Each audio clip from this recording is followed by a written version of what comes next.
Hello! Hello. We are Lemon Knife. I'm Mia. I'm John. We switched places. Yes, whoa. And this is Gizzard number 30 through 21. Finally, we're getting to good songs, Mia. As if Top 50 wasn't already an honor for Gizzard, right? Yes. Well, you can go first this time. Oh yeah, I guess I will. My number 30 is Field of Vision, or Chicken as I know it in spirit. Yes.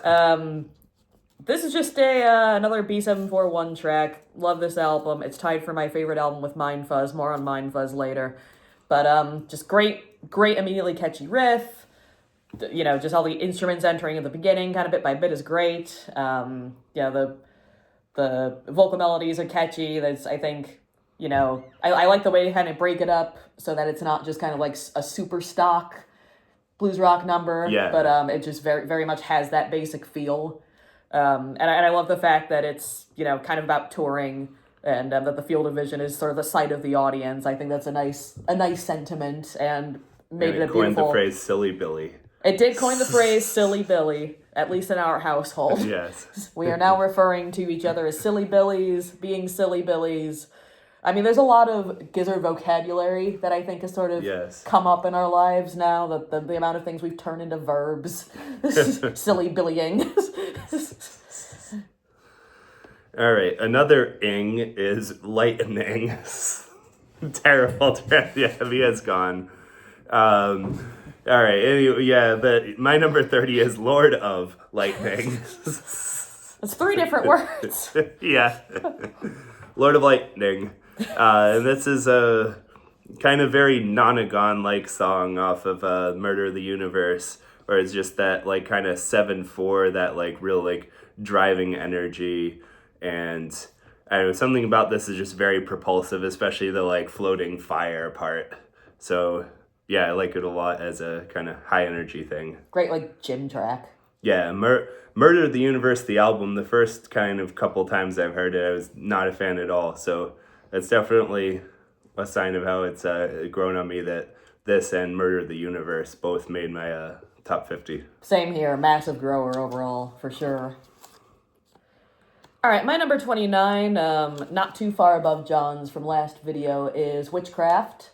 We went over this a bit last video, but again, I love that there's, you know, 3 different melodies that you could make, that a lesser band would make into just like a main riff, a single main riff, and be like, oh yeah, we've hit it now. We did our masterpiece. We came up with 1 riff.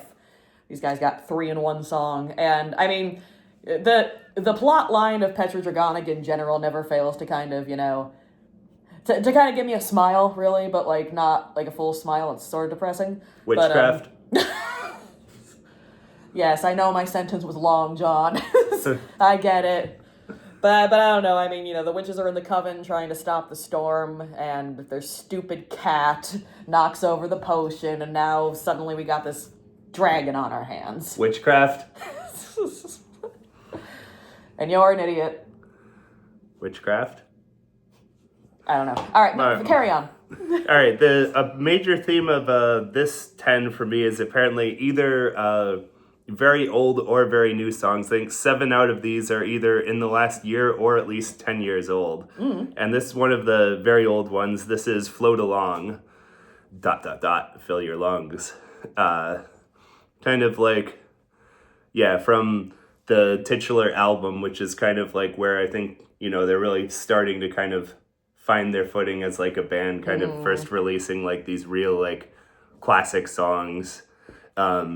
And this is just like a big like psychedelic epic, just very mellow, and then like kind of, especially live, they take it a lot of different places. Recently they've done all these kind of like very like evil dark jams in the middle of it, and that's very cool. On my phone I have kind of like one of the ones where they take it to a dark metal place, and one of the ones where it stays in kind of more of a psychedelic place. So it's great both ways. Yeah, I've got one where they take it to a dark metal place, and one where they just take it to Dragon. So, you know, yeah, both ways, but yeah, they've just really, really grown this one over time. Number 28 is AstroTurf for me. Just Great bass line, first of all. Let's just start there. I mean, stand out. Nice groovy track about, environmental bullshit and Really impressive on all instruments, yeah. yeah, there's not a single Not that a lot of yeah. their songs aren't, but just like everything's just crispy and funky and it's perfect. This was one of the last ones I cut from my list. Fair enough, yeah. My number 28, kind of the polar opposite of like kind of the mellow seriousness of Float Along. This is a Sad Pilot, kind of just very, I mean, it kind of has like dark emotional undercurrents going through it, but like it's a very like kind of, this one's almost like the riff is almost dangerously like something you could hear like Fish or something like that playing, like with it almost kind of like carnally thing, do,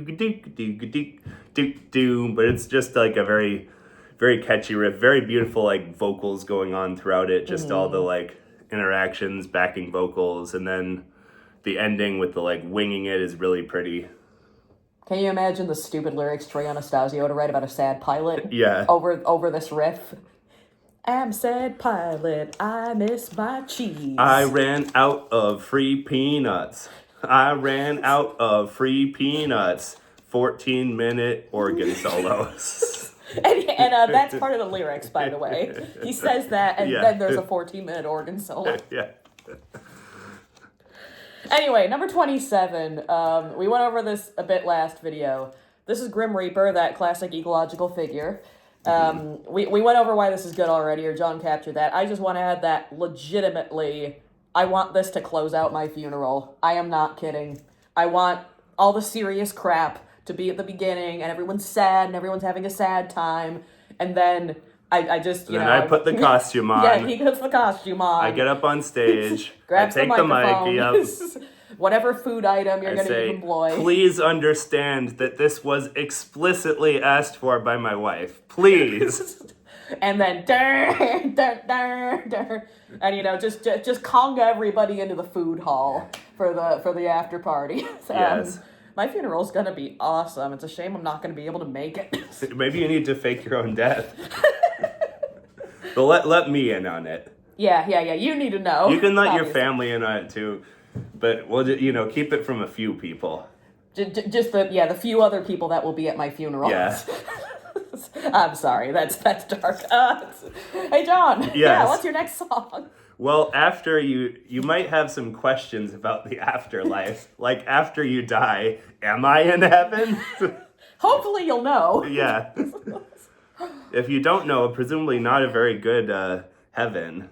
But yeah, this is from Mind Fuzz, one of their earliest albums, and this is another of their like incredibly driving, like kind of just, it almost starts like a campfire sing-along for the first minute, but then it's just like a speeding down the highway hard rock track, just you can just feel it in the serious production, energy. just zooming past your ears, zooming down. Yeah.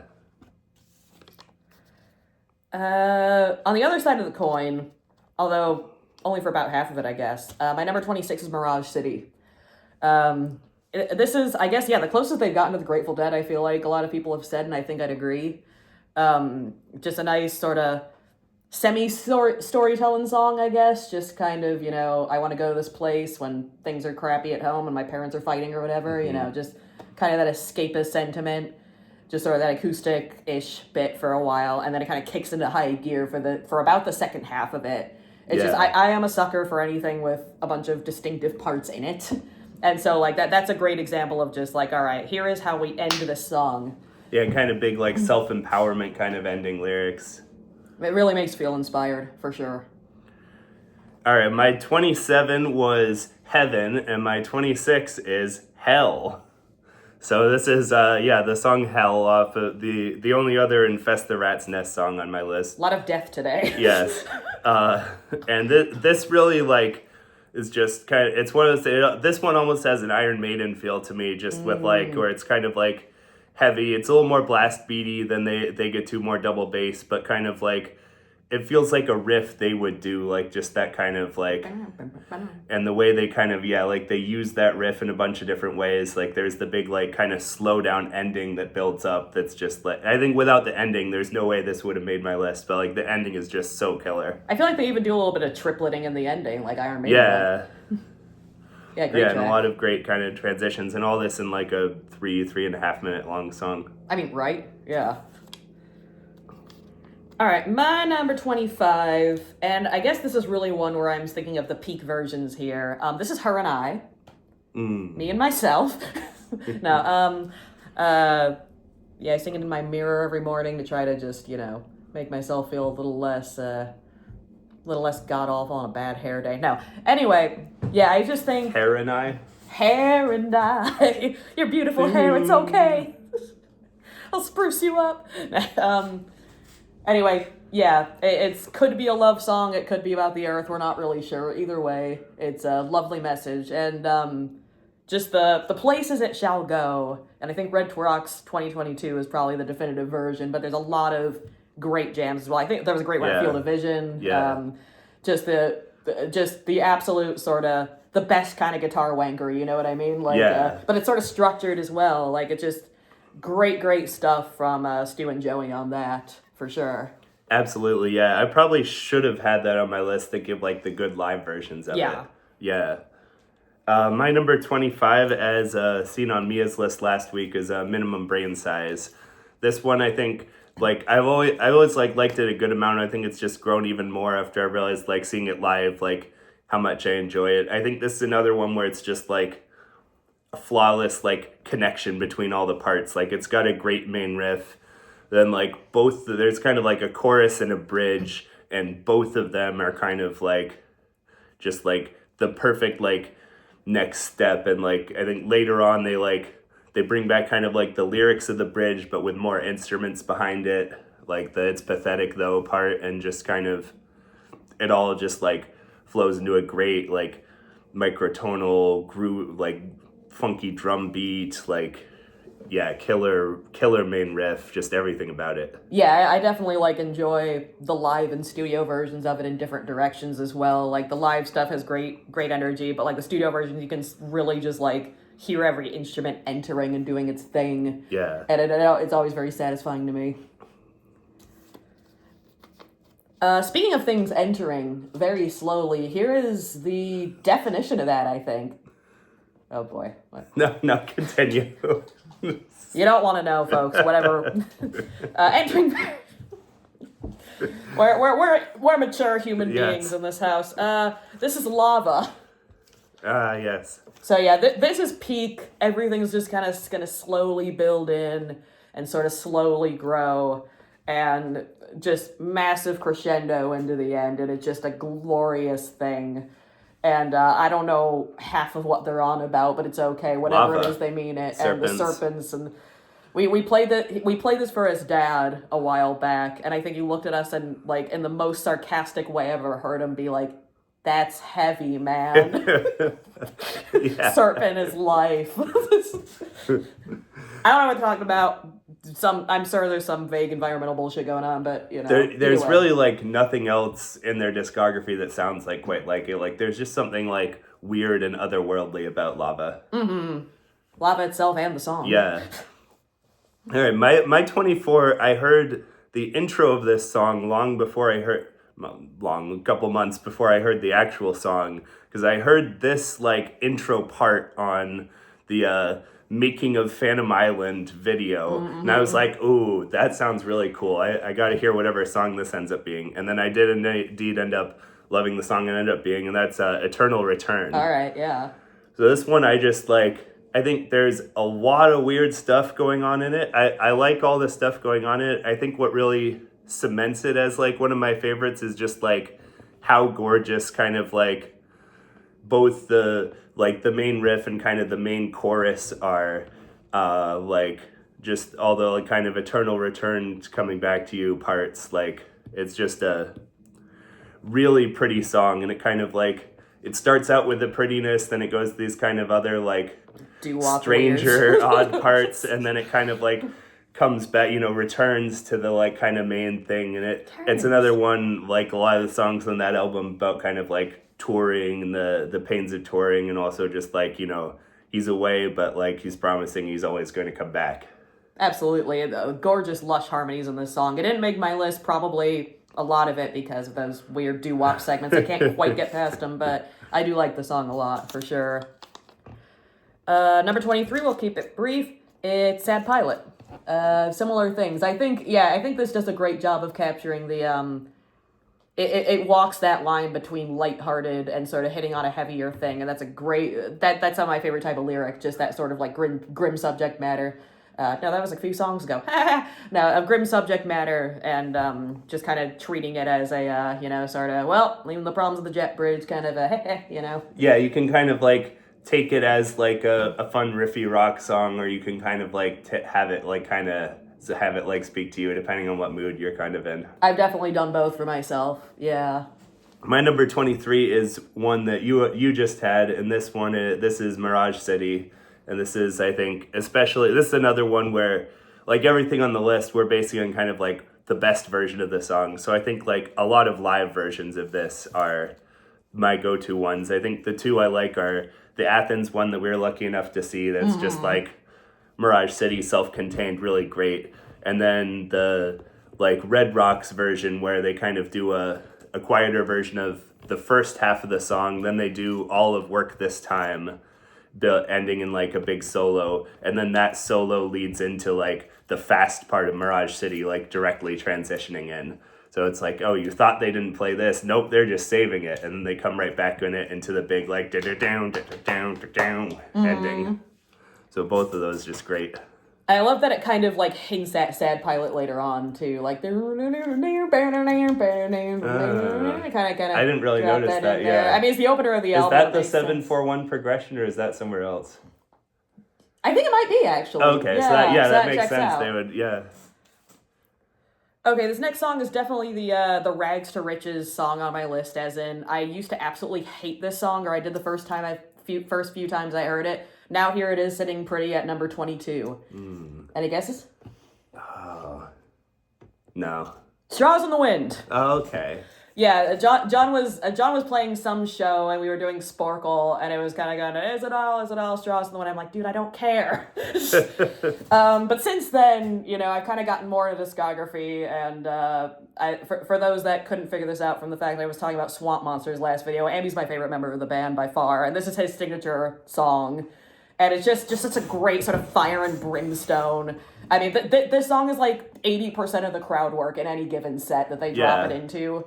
It's just, once again, like arena rock nerd, I am good to chant along. I love the anti-mass media sentiments as a anti-mass media person myself. Not a conspiracy I love thing. when you play the riff from it. You do a killer job of that. I love when you sing it. We do this together, and I think we have a nice sort of blend going where John definitely has that ambient, chaotic energy, and then I try my best to approximate the riff, which I guess John liked. You crushed the riff. Yeah. Thanks. Well, I'll do that more often. This one actually didn't quite make my list, but I definitely like it. Yeah, it's I know it's a contentious one in the fan base. Yeah, a lot of people are very sick of it, and I kind of get it. But I can't get sick of it at this point, for sure. Especially just live, you get to yell along. Like, it's a lot of It's fun. very cathartic, right? Yeah. Like, it's a house.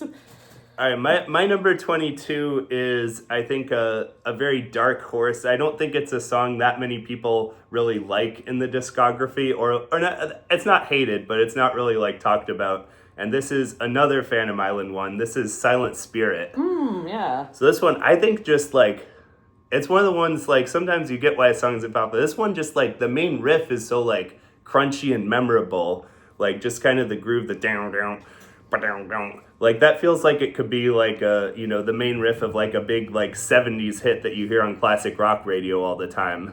And then, like... I think even Stu in the, like, Phantom Island documentary was like, if you wanna hang out, during the cocaine thing. So, yeah, they know what they're going for. I think one of my favorite vocal deliveries on the whole album is Ambi's, like, verse, like, about... or both of his verses, but, like, his kind of, like... I would say, don't be a musician, my son. Like what his dad told him. Yeah, and then, like, it built... From, like, some of the verses, it just builds into this, like solo that's kind of, like, understated, but gradually like builds and soars, and then it just comes crashing right back into that like killer riff.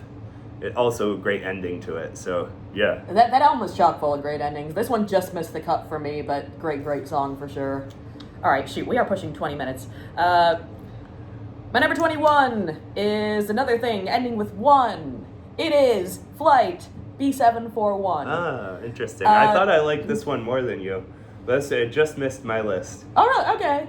I think we've locked horns over whether we like the studio or live version better. I like the live version better. You like the studio version better. Yeah. I love both, but I great melody. Shout out to Lucas for this one. He led the pack here. Did a great one, and just like talk about like classic 70s sound, just like total like soft rock melodies, but like that kind of crunchy groove to it. Gorgeous harmonies on this one. Beautiful. I say that about a lot of the B741s and Phantom Island ones. This one really puts the spotlight on it. They really did do a killer job especially there. that kind of the break near the end with the Cyclone's Eyes stuff. I mean, they're lucky to have 4 or 5 great singers and calves.